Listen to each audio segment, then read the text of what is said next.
임재기도의 생각만 해도 응답받는다라는 저의 책 제1장 이론과 실상은 다릅니다 하는 부분의 두 번째 기도응답의 핵심은 성령의 임재입니다 하는 부분에 대해서 나가도록 하겠습니다.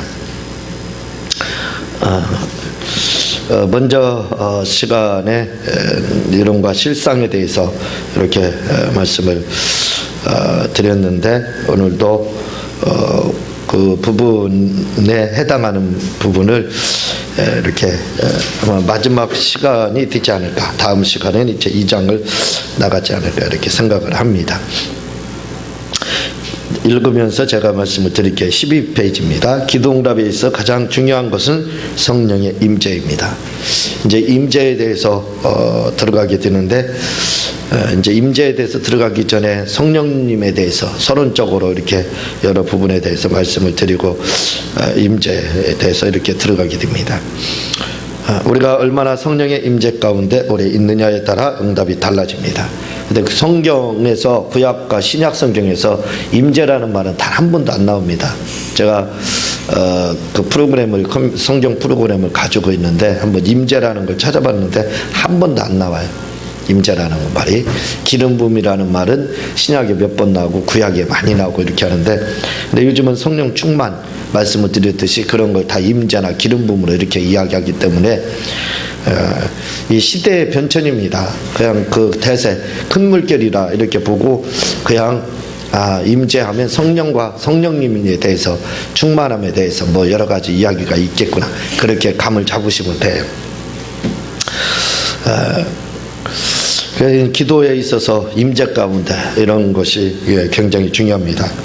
이렇게 성령의 임재 가운데 있는 것이 기도응답에 있어 실상입니다. 그러니까 그냥 이론과 실상에서 진짜 기도응답은 성령님과 관계가 밀접합니다. 그래서 성령님과 얼마나 오랫동안 관계가 있느냐, 임재 가운데 있느냐에 따라 이제 응답이 달라진다 이거죠.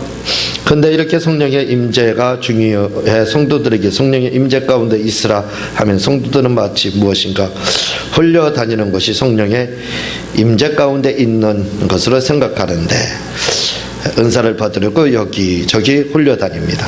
무슨 말씀이냐면 성령의 임재 가운데 이렇게 있으라 그러면 은사 받으라는 걸로 그렇게 안다 이거죠. 그래서 홀리 스피리트, 홀리가 거룩한이잖아요. 거룩한 영이라는 성령을 영어로 홀리 스피리트라고 하는데, 홀리가 거룩한인데 마치 우리나라 홀리다 하는 거랑 같아요. 그렇게 그렇죠.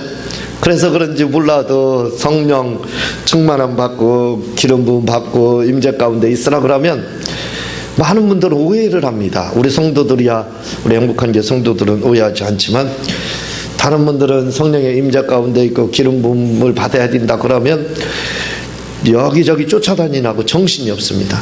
막 기름 부음 사역하시는 분 쫓아다니고, 예언하시는 분 쫓아다니고, 또 뭐 하시는 분 쫓아다니고 너무 바빠요. 그 성령님은 홀리 스피리트라고 해서 아주 거룩한 영이신데, 우리는 거룩한 영이 아니라 홀려서, 마치 뭔가에 악한 영한테 홀려서 다니는 것처럼 성령님한테 홀리면 좋지요. 성령님께 홀려서 하면 좋은데 막 여기저기 은사자들 쫓아다니고 그렇게 합니다. 때로는 성장이 필요할 때, 신앙의 성장이 필요할 때 좀 파악하기 위해서, 잘 알기 위해서 필요해요. 그걸 저는 부인하는 게 아닙니다. 왜냐하면 은사가 열리기 위해서는 때로는 이 기름 부음 집회를 오랫동안 이렇게 쫓아다니면 은사가 열리는 경우도 있습니다. 그런 경우도 있거든요. 그런데 그렇지 못한 경우가 얼마나 많은지, 홀려다니는 경우가.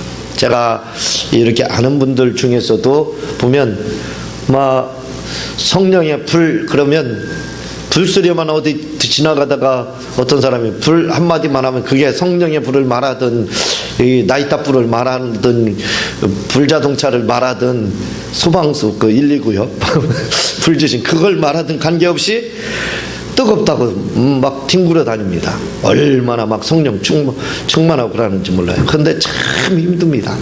그분이 굉장히 힘들고 어렵게 이렇게 생활하는 것을 보게 되는데, 그 우리가 성령님께 이렇게 막 홀려고 막 민감하고 하면 굉장히 화려할 것 같잖아요, 인생이요. 막 사람들에게 예언에 쌓고 손 대면 사람들이 뒤로 뻥뻥 나가 떨어지고 막 그러면 굉장히 영웅이 되는 것처럼 그런 생각을 우리가 가질 수가 있어요. 근데 저도 그걸 꿈꾸고 그걸 추구했었습니다. 그런데 사실 그분들에게는 굉장한 힘든 일들이 더 많습니다. 그래서 어느 분과도 이야기를 하는 가운데 뭐라고 말씀드리냐면, 성령 충만하고 막 이런 엄청난 은사자들 보면은 굉장한 삶을 살 것 같고 그렇지만 그들의 삶을 개인적으로 들여다보면 참 고생스럽고 힘든 그러한 삶을 산다. 한번 주위에서 한번 보시라 이렇게 하니까 공감을 하시더라고요. 그런 거랑 똑같은 겁니다. 그러니까 성령 충만하고 성령님께 민감하면 엄청나게 내가 큰 사역을 할 것 같고 하나님께 쓰임 받을 것 같잖아요. 저도 그렇게 생각을 했었습니다. 그런데 얼마나 힘든지 몰라요. 제가 먼저 시간에 말씀을 드렸죠. 주일 낯설교회 변화에 대해서 말씀을 드리면서, 변화하는 것이, 동물은 변화가 쉽습니다. 훈련되면 돼요. 근데 사람은 제 평생에 변화된 분 별로 못 봤어요. 나이가 얼마 안 되니까 그런지는 모르지만 그 정도로 변화되는 것이 쉽지가 않습니다. 사람은 진짜 힘들어요. 그런 거 마찬가지로 이 성령을 받는다고 해서 성령 막 충만하고 은사 충만한다고 해서 사람이 헷가닥 돌아버리는 것처럼 갑자기 그렇게 변할 것 같죠? 천만의 말씀이에요. 아닙니다. 저도 그런 생활을 해봤고 또 저희 집사람도 그런 생활을 해봤고 해서 알지만 거기서 거기에요. 뭔가 신비한 일 일어날 것 같지만 그렇지 않습니다. 오히려 막 영안이 활짝 열린 분들은 더 힘들어요. 왜냐하면 우리 같은 경우는 악한 영이 공격하는 거 잘 몰라요. 무감각하니까요. 근데 민감한 분들은 그 막 공격을 굉장히 받는 걸 압니다. 근데 아는데 그걸 물리칠 수 있는 힘이 없으면요 그대로 당합니다. 오히려. 그러니까 더 힘들어요, 삶이요. 그래서 이런 은사자들을 보게 되면 참 삶이 고달픈 분들이 의외로 많습니다. 다 그런 건 아니지만. 그래서 그거보다 더 중요한 게 사실은 있죠. 근데 우리가 성령의 임재 가운데 기름 부음 받으라 막 이렇게 하면 은사 받으라고 막 신비한 은사 날라다니 하늘 구름 타고 날라다니는 그런 사람이 들어가는 것처럼 생각을 한다 이거죠. 근데 그게 아닙니다. 그건 임재에 대해서 잘 모르는 거다 이거죠. 그래서 어쨌든 우리가 막 홀려다니고 이런 거요.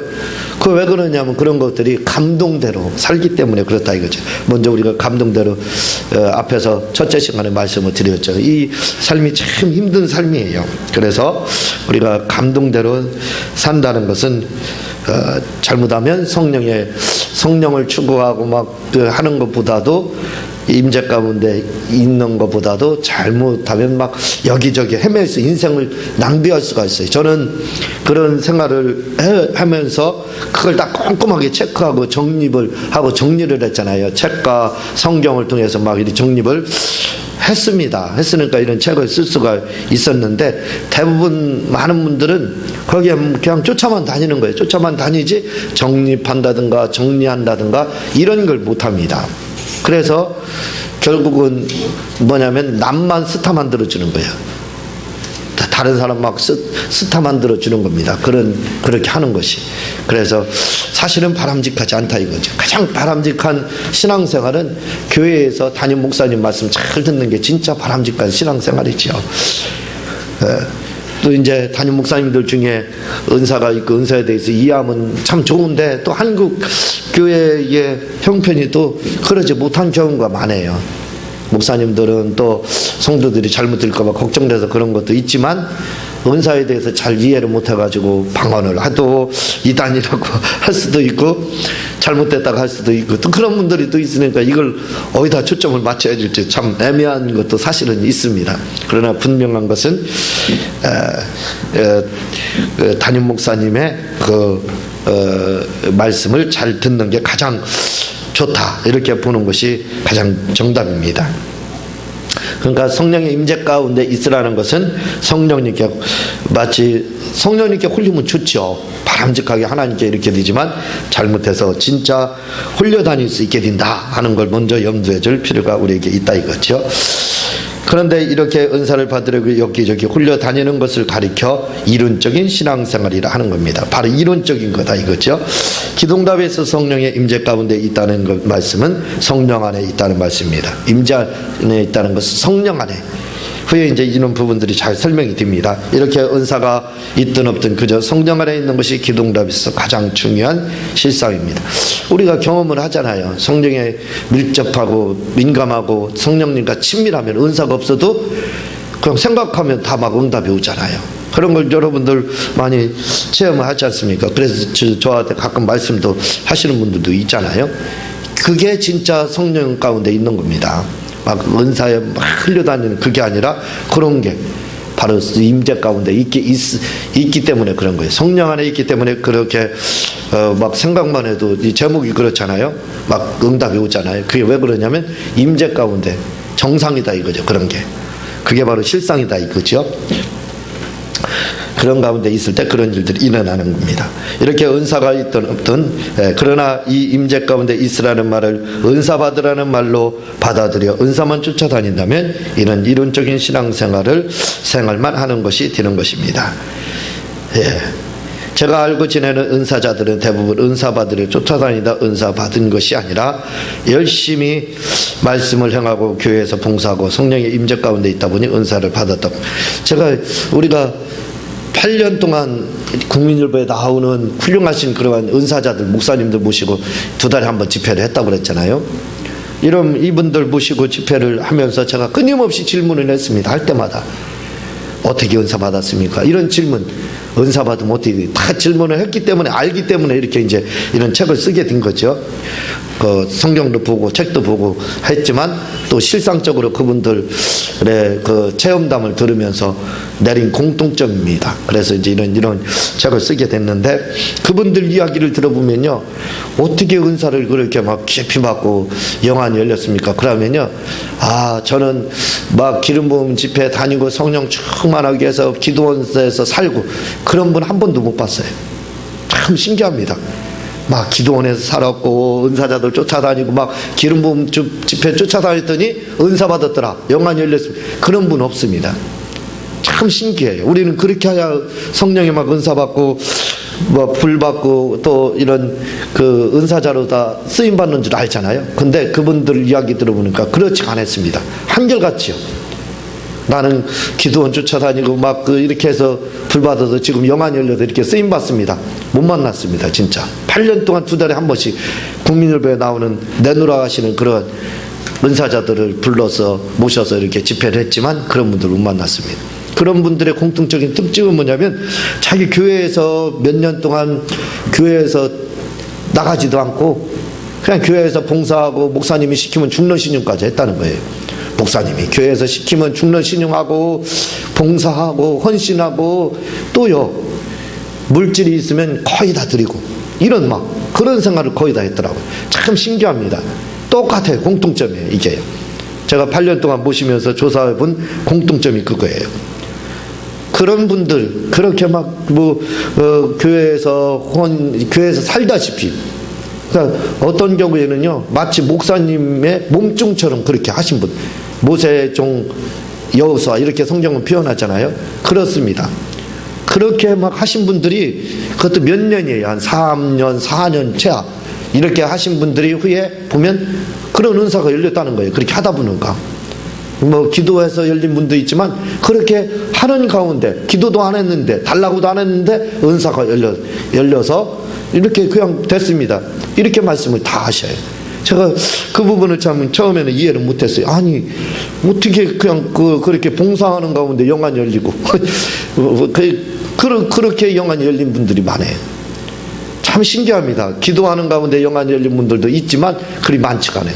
그냥 막 봉사하고 충성하고 하다 보니까 영안이 그냥 자동으로 열렸습니다. 난 구하지도 않았는데 대부분 은사자들은 그래요. 나는 은사가 좋아서 좋다고 생각하지 않기 때문에 구하지도 않았는데 열렸습니다. 이렇게 말씀을 해요. 참 신기하더라고요. 그러니까 중요한 것은 뭐냐면 쫓아다닌다고 해서 은사의 깊은 데가 들어가는 게 아니라 하나님이 그 교회 다니는 교회에서 얼마나 봉사하고 헌신하고 막 충성탐, 그걸 보더라 이거죠. 그걸 보고 그 몇 년을 지켜본 후에 어느 날 그냥 서서 열린 분도 있고 갑자기 확 열리는 분들이 있더라 이거죠. 그게 공통적인 특징이었습니다. 그러니까 우리도 은사 받으려면 그렇게 하면 된다 이거죠. 이것이 바로 은사 받는 방법인 것입니다. 저는 성도들이 말씀을 사모하기보다 행함을 사모했으면 합니다. 이 말씀 사모하는 거 중요하죠. 말씀을 막 사모하는 거. 근데 말씀 사모하는 것이 우리나라는 어떻게 된 것이 암송하는 것이 말씀 사모하는 건 줄 알아요. 그리고 행함은 하나도 없는 것이 말씀 사모하는 것을 알아요. 저는 차라리 말씀 사모하려면 그런 것보다 행함을 사모하라 이렇게 말씀드린다 이거죠. 말씀 막 많이 알아가지고 가끔 말씀드렸지만 말씀 많이 알으면요 그거 가지고 남 정죄합니다. 율법학자가 돼요. 율법사가 돼서 에이 너는 말씀에서 틀렸어.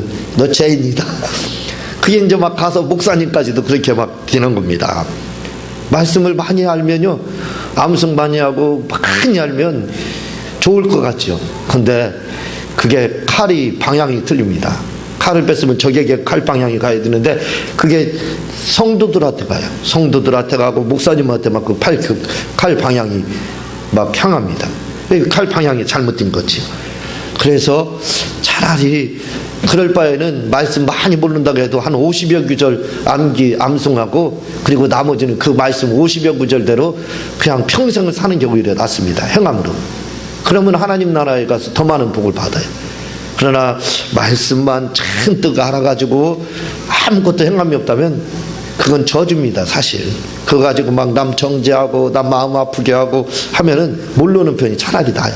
모르고 행하는 편이 낫다 이거죠. 그러나 가장 이상적인 건 말씀도 많이 알고 행함도 많이 한다면 최고입니다. 최고다 이거죠. 저는 이 책을 보편적인 입장에서 쓰는 거지 어느 쪽에 치우쳐서 쓰는 게 아니라 이거죠. 그래서 보편적인 입장으로 볼 때는 말씀을 사모하는 것보다 행함을 사모하는 것이 더 낫다. 그런 겁니다. 그렇다고 말씀을 사모한다는 말이 잘못되었기 때문에 이렇게 말씀드리는 것이 아닙니다. 우리는 당연히 말씀을 사모해야 합니다. 그러나 제가 지금 말씀드리는 말씀만 사모한다는 말은 말씀에 대한 행함은 없고 말씀만 암송하고 말씀만 쫓아다니는 성도들에게 하는 말입니다. 행함은 하나도 없고 입만 살고 머리만 살았다 이거죠. 머리가 큰 걸 개그 콘서트 대갈공명이라고 하더라고요. 머리가 큰 거 제갈공명이 아니라 대갈공명이라는 것처럼 그 생각이 나는 거예요. 하나님 말씀 많이 대갈공명이죠. 말하자면 제갈공명이 아니라 대갈공명. 그렇게 되는 것을 말씀을 하고 있다 이거죠.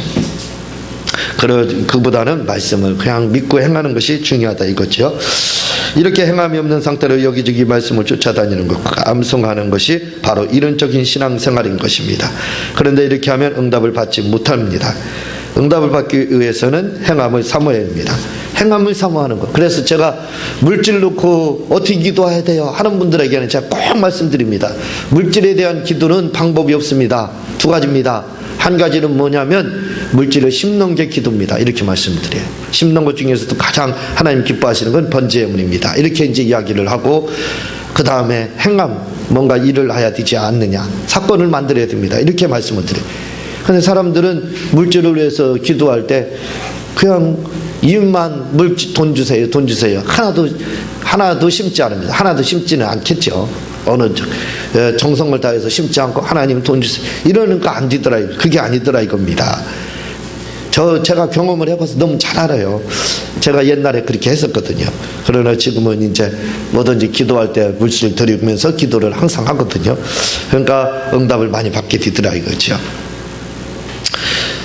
이렇게 믿는 신앙생활이 말씀을 실상으로 믿는 신앙생활입니다. 기도응답은 바로 이렇게 말씀을 실상으로 믿는 자가 받는 것이며 성령께서 이런 자를 지지하고 도와주시는 겁니다. 그렇죠. 제가 쓴 이젠 통곡전 끝이라는 책을 보면 제가 기도응답을 많이 받고 있는 방법을 소개하고 있는데, 그것은 저는 말씀을 말로만 믿지 않고 행함으로 믿기 때문이라 말하고 있습니다. 말씀드렸지만 물질에 대한 기도는 행함입니다. 심는 자체가 기도예요. 심기만 하면 하나님 돈 주세요, 뭐 해주세요 안 해도 하나님이 심은 대로 거둔다고 했으니까 걷게 해줍니다. 그렇지만 또 안에 전혀 안 한다는 건 아니에요. 그렇게 받아들이면 또 안 됩니다. 물질에 대한 기도는 행함입니다. 행함, 심는 거, 그게 기도다 이거죠. 그리고 사건 만드는 게 기도예요. 그리고 그 다음에 이제 기도하면 그때서야 하나님이 응답을 해주시더라 이거죠. 우리 모두 버려야 할 것이 있습니다. 그것은 이론적인 신앙생활입니다. 머리로만 알고 있는 신앙생활, 그것을 버려야 합니다. 행함이 없이 말씀만 사모하는 신앙생활을 버려야 하는 것입니다. 이것이 우리 성도들이 할 일인 것입니다. 행함을 사모하시길 바랍니다. 이것이 실상적인 신앙생활입니다. 그러니까 실상적인 진짜 신앙생활은 뭐냐? 행함을 사모해야 된다. 말씀을 사모하는 것보다 행함을 사모하는 것. 이 전제, 그 전에는 예수님 사모하는 거죠. 예수님 사모하는 거. 그게 가장 중요합니다. 말씀 사모하는 것보단 예수님 사모하는 게 더 중요하고, 행함 사모하는 것보다 예수님 사랑하는 게 더 중요하죠. 이제 예수님 그렇게 사랑하면, 사모하고 사랑하면 그 다음에 행함이고 그 다음 말씀이다 이거죠. 이렇게 순서적으로 여러분들은 아셔야 됩니다. 세 번째로 하나님의 실상은 말씀을 행하는 것입니다. 하나님은 우리에게 말씀하시기를 내가 성령 충만을 받고 싶으냐? 그러면 말씀대로 살아라. 그러면 내가 너에게 성령 충만을 주겠다 하십니다. 그리고 또한 하나님은 우리에게 내가 응답을 받고 싶으냐? 그러면 말씀대로 행하라. 그러면 내가 내게 응답을 주리라 하십니다. 하나님은 또한 내가 복을 받고 싶으냐? 그래야 말씀대로 살아라. 그러면 내가 너에게 복을 주시겠다라고 말씀하십니다. 우리는 이렇게 한다 이거죠. 하나님, 저에게 얼마를 주시면 제가 얼마를 하나님 앞에 헌금 드리고 어떻게 하겠습니다. 그것도요, 예를 들어 하나님 저에게 100억을 주면 11조 10억에다가 감사의 예물 10억 이렇게 드리겠습니다. 그러면 몰라요. 그러면 하나님도 속을 수 있어요. 그렇죠. 그런데 어떤 분들은 하나님이 저에게 100을 주시면 제가 하나님 위해서 쓰겠습니다. 얼마? 1억. 이렇게 이제 11조도 않는다 이 말이에요. 그렇게 우리가 그런 경우가 많더라 이거죠. 그런 분들이 많습니다, 의외로. 그러니까 하나님은 그런 거예요. 그렇게 말씀하십니다. 주면 이렇게 하겠습니다. 못 믿겠다는 거예요. 그러면 못 믿겠다. 네가 먼저 심어봐라 이거예요. 뭐든지, 그럼 물질뿐만 아니에요. 뭐든 거 네가 한번 심어봐라. 그러면 내가 믿겠다 이겁니다. 그래, 하나님이요 복을 주실 때는 항상 조금, 예를 들어서 조금 주십니다. 한 100만 원 정도. 예를 들어 그렇게 주셔요. 그런데 처음에 100만 원을 주시면 아이고 요거 조금 가지고 그러거든요. 그거 어떻게 쓰시나 하나님이 관심이 많아요. 그걸 보고 계십니다. 그래서 그 100만 원을 하나님을 위해서 막 50만 원, 60만 원 드리고, 때로는 그 100만 원을 다 하나님 앞에 드리잖아요. 헌금으로 심든 아니면 이웃을 위해서 쓰든 막 전도를 위해서 쓰든 이렇게 하시잖아요. 그럼 그거 보고 합격입니다. 그 다음부터는 열리는 거예요. 그 다음부터는 복을 막 줘요. 근데 처음에 하나님이 100만 원 예를 들어 줘봤어요. 근데 보니까 자기 배만 채우더라 이거죠. 11지도 않고 하나님 저에게 100만 원 주시면 제가 만 원만 드리더라. 그 다음부터는 어림없습니다. 하나님 안수가요. 참 제가 경험은 하나님 바로 그런 하나님이시더라고요. 우리도 그걸 다 통과했기 때문에 아는 겁니다. 그래서 그때 그런 걸 하나님이 아주 주시하고 계셔요. 이렇게 보고 계십니다. 그래서 저는 말씀드렸지만 자신 있게 구한다고 그랬잖아요. 뭘 구하냐면, 하나님 제가 어떻게 돈을 썼는지 아시잖아요. 저는 뭐 거짓말 한다든가 그렇지 않습니다. 제가 어떻게 이미 보셨지 않습니까? 틀림없습니다. 저는 이렇게 당당하게 기도하고 당당하게 구한다 이거죠. 왜? 그렇게 살았기 때문에. 제가 주님을 위해서 어떻게 살았고 어떻게 돈을 썼는지 주님을 위해서 아시잖아요. 주님 알고 계시니까, 주님 저에게 뭐 1000조를 주세요, 100억을 주세요, 뭐 교회를 어떻게 해주세요, 이렇게 누구를 어떻게 해주세요, 이렇게 기도 당당하게 할 수 있는 겁니다. 그런데 우리는 주면 내가 그렇게 하겠습니다 그래. 그 말을 못 믿는다는 거예요. 주면 내가 이렇게 하겠습니다, 그 말을 못 믿는다는 거예요. 한번 해보라는 겁니다. 있는 거 한번 해봐라. 내가 그걸 보고 내가 평가하겠다. 그게 주님의 말씀이에요. 그래서 우리가 이런 부분들을 잘 이해를 해야 됩니다. 이것이 하나님이 우리에게 복을 주시는 방법의 실상인 것입니다. 그런데 우리는 언제나 이렇게 구합니다. 하나님, 그런 것 말고 다른 방법은 없습니까? 라고 말입니다. 그러면서 말하길, 하나님께서 저에게 복을 주시면 저는 하나님의 뜻대로 살겠습니다. 하나님이 저에게 성령 충만을 주시면 저는 말씀대로 살겠습니다. 라고 말합니다. 이렇게 하나님과 우리의 코드가 맞지 않습니다. 전혀 안 맞죠. 하나님이 이렇게 주면 나는 그렇게 하겠습니다. 아니라 이거예요. 네가 먼저 해봐라. 그럼 내가 주겠다. 이게 하나님이 있지. 하나님은 이렇게 하신다 이거죠. 근데 우리는 반대로 얘기하기 때문에 하나님의 코드랑 맞지 않아서 복과 기도 응답도 받지 못한다 이거죠. 그래서 우리가 응답을 받지 못하고 하나님 복들을 받아 누리지 못하는 것입니다. 이렇게 하나님의 코드와 우리의 코드가 맞지 않는 것을 가리켜 하나님의 실상과 우리의 실상이 다르다고 하는 겁니다. 아멘. 여기까지 말씀드리고 다음 시간에 제 2장을 나가도록 하겠습니다. 제가 기도하고 주님 가르치는 기도로 마치도록 하겠습니다. 하나님 아버지 감사합니다. 임재기